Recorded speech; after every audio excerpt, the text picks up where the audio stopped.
टुनटुनी और टुन्नू अपनी बेटियों के साथ किराए के घर में रहते थे। वे दोनों अपने खेत में तरबूज की खेती करके उसे बाजार में बेचकर अपनी रोजी रोटी चलाते थे। उनकी बड़ी बेटी का नाम पिंकी और छोटी बेटी का नाम चिंकी था। टुनटुनी और टुन्नू सुबह सुबह घर का सारा काम निपटाकर तरबूज तोड़कर उसे बाजार में बेचने के लिए निकल जाते थे।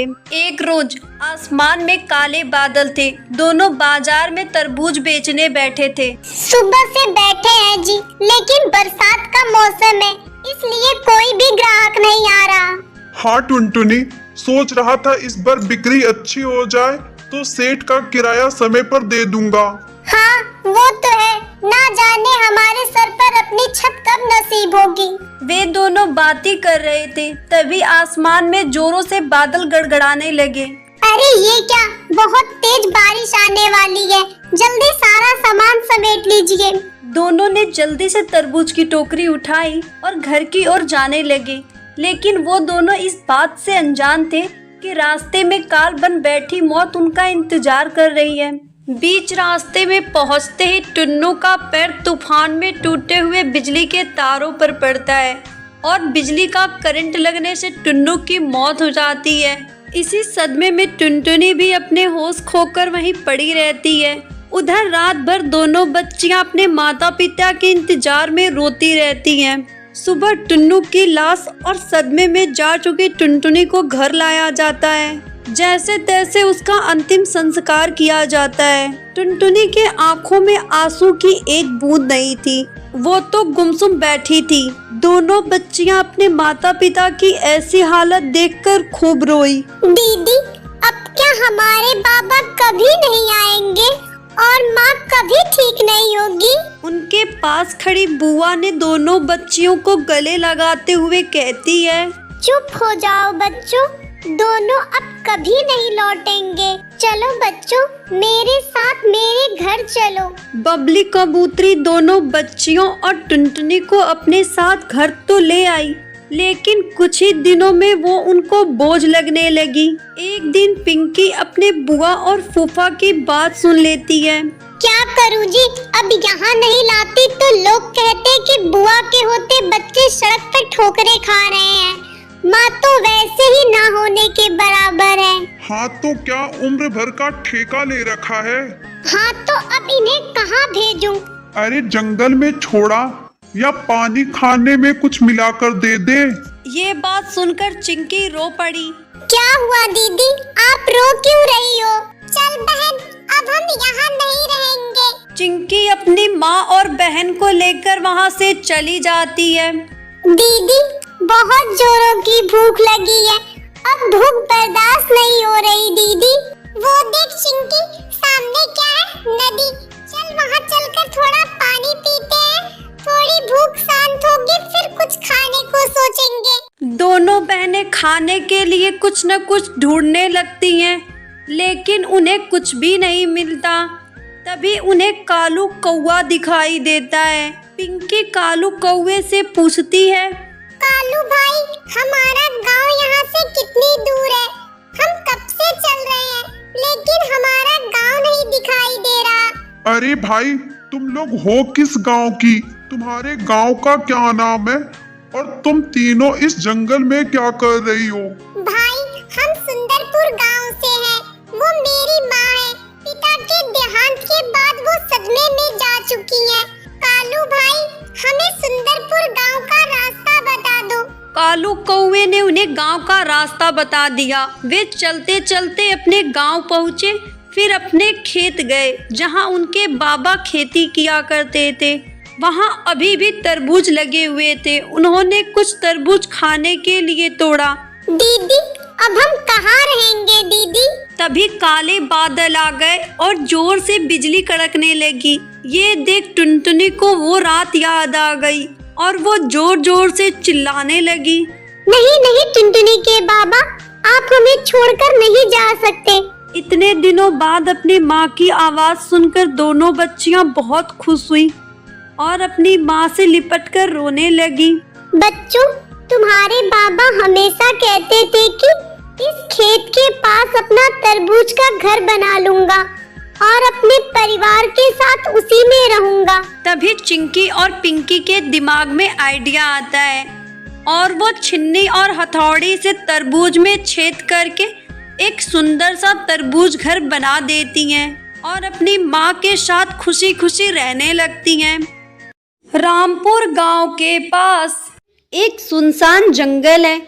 वहाँ कोई आता जाता नहीं है क्योंकि वहाँ एक खंडहर है। वो खंडहर एक नाम का खंडहर है क्योंकि वहाँ की साफ सफाई बहुत है। खंडहर का गेट रास्ते पर है। बाहर एक पानी का मटका रखा है, उस पर एक ग्लास रखा हुआ है और ऊपर लिखा है माँ की ममता। जंगल में अकाल पड़ जाता है जिसकी वजह से जंगल के पक्षी दूसरे जंगल जाने लगते हैं।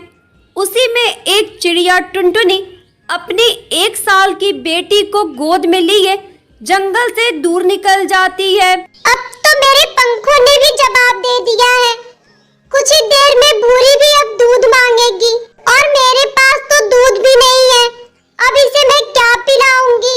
इसी चिंता में थककर टुनटुनी वहीं सो जाती है और जंगल के बाकी पक्षी उससे आगे निकल जाते हैं। जब 1-2 घंटे बाद भूरी के रोने की आवाज टुनटुनी के कानों में जाती है, तब टुनटुनी जगती है। चुप हो जा भूरी। और मेरे बाकी के साथी किधर गए?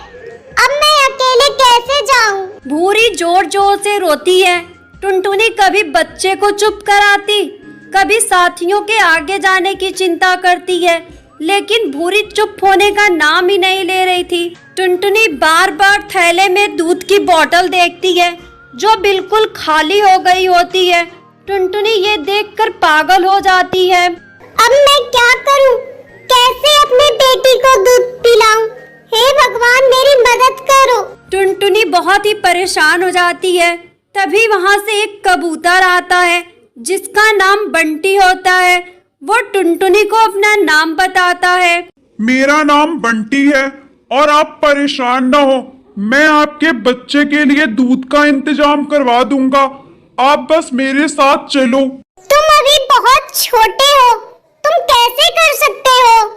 आप मेरी उम्र मत देखिए, आप अपने बच्चे का रोना देखिए। हाँ हाँ ठीक है, जल्दी चलो।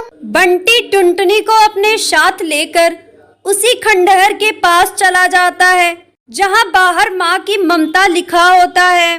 मुझे बहुत जोरों की प्यास लगी है, मैं पानी पी लेती हूँ और भूरी को भी पिला देती हूँ। टुनटुनी बंटी के साथ अंदर जाती है। कुछ ही देर में बंटी भूरी के लिए दूध लेकर आता है जिसे टुनटुनी पिला देती है। उसके बाद भूरी चुप हो जाती है। तब टुनटुनी सोचती है, ये कहाँ आ गई मैं?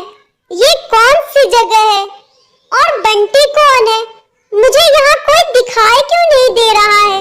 तभी तेज हवाएं चलने लगती हैं। मुझे यहाँ का माहौल डरावना क्यों लग रहा है? बंटी, कहाँ हो तुम? बंटी, मुझे बताइए, मैं यही था। मैं अब घर जाना चाहती हूँ, मुझे बहुत दूर जाना है। लेकिन आप इतनी दूर कैसे जाएंगी? अब तो शाम हो गई है, आपको जाते जाते रात हो जाएगी। नहीं नहीं, मैं यहाँ से चली जाऊंगी। और हाँ, तुम यहाँ अकेले रहते हो? ये इतना बड़ा खंडहर है। और तुम्हारी माँ कहाँ है? मेरी माँ तो दिन में दिखाई भी नहीं देगी, वो रात होने पे ही आएगी। और हाँ, मेरी माँ से मिले बिना आप कहीं जा भी नहीं सकती। रात होते ही खंडहर में अंधेरा छा जाता है और जोर जोर से हवाएं चलने लगती हैं और खंडहर से डरावनी आवाजें आने लगती हैं। जहाँ माँ की ममता लिखा था वहाँ भूतिया चिड़िया की ममता लिख जाता है। डरी सहमी टुनटुनी भूरी को गोद में लिए बैठी रहती है। तभी वहाँ भूतिया टूनी चिड़िया की आत्मा आ जाती है। बंटी, बंटी, कहाँ हो तुम? और ये भूतिया चिड़िया कौन है? ये मेरी माँ है, इनको भूतिया मत कहो। मुझे तो शक कभी हो गया था। मुझे यहाँ से बाहर जाने दो। अब तो यहाँ से बाहर नहीं जा पाएगी। मैं तुझे जिंदा नहीं छोड़ूंगी। प्लीज मुझे यहाँ से बाहर जाने दो। मेरा एक छोटा बच्चा है। मैं तेरा बच्चा अपने पास रख लूंगी, फिर तुझे यहाँ से बाहर जाने दूंगी। जैसे तू आज भीख मांग रही है, वैसे मैं भी अपने छोटे से बच्चे के लिए भीख मांग रही थी, पर उन बदमाशों ने मेरे बच्चे को लेकर मुझे आग के हवाले कर दिया। लेकिन जब मैं आग में जलती उनके पीछे भागी, तब जाके उन्होंने मेरे बंटी को छोड़ा। लेकिन आज वो भी बिना माँ के घूम रहा है। मैं नहीं छोड़ूंगी, किसी को नहीं छोड़ूंगी। मेरे बच्चे के लिए मुझे छोड़ दो। मेरे पास दो रास्ते हैं, जिनमें से तुम्हें एक अपनाना होगा। मैं दोनों में से एक को मारूंगी। अब तू बता, तू मरेगी या अपनी बेटी को मारेगी? तुम मुझे मार दो, लेकिन मेरी बेटी को दुनिया देखने दो। अभी तुम जान की भीख मांग रही थी, लेकिन अपने बच्चे के लिए तुम मरने के लिए तैयार हो। तुम परीक्षा में सफल हुई, मैं तुम्हारी परीक्षा ले रही थी। मैं देख रही थी तुम्हारे अंदर माँ की ममता है कि नहीं, और अब मेरी आत्मा को मुक्ति भी मिल जाएगी। तुम एक बहुत ही अच्छी माँ हो। तुम मेरे बंटी को अपने साथ रख लो, मैं इस खंडहर को महल में बदल दूंगी और तुम यहाँ सुरक्षित रह सकती हो। इतना कहकर भूतिया चिड़िया की आत्मा वहाँ से गायब हो जाती है। अब उसकी आत्मा को मुक्ति मिल जाती है। वो खंडहर एक सुंदर से महल में बदल जाता है। टुनटुनी को दो बच्चे मिल जाते हैं। वो बंटी को भी अपने बच्चे की तरह प्यार करने लगती है और खुशी खुशी अपनी जिंदगी बिताने लगती है। बड़ी भूख लग रही है, क्या करूं? वैसे भी कोई काम नहीं है, शायद जंगल जाकर देखती हूँ, वहाँ कुछ फल मिल जाए खाने को। ये सोचकर टुनटुनी जंगल की तरफ चली जाती है।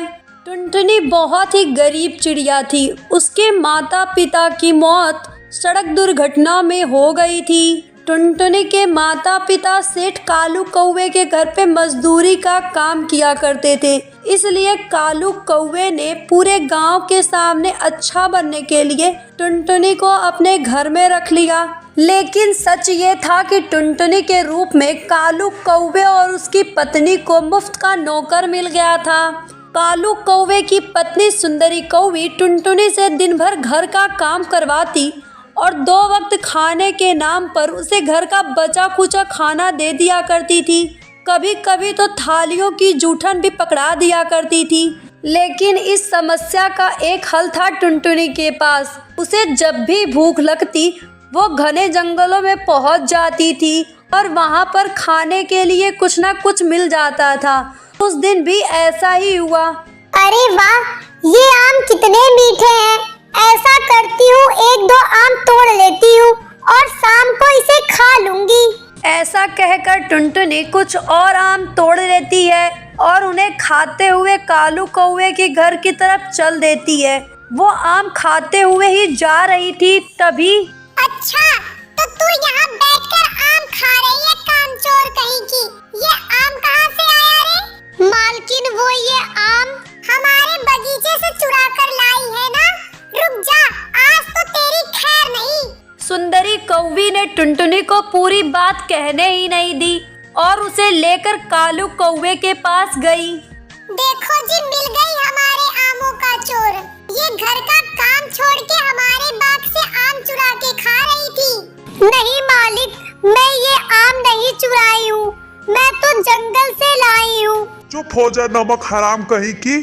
तेरा कोई नहीं है ये सोचकर तुझ पर तरस खाया था हमने, लेकिन सच है तुम जैसे फटीचर लोग कभी किसी के नहीं हो सकते।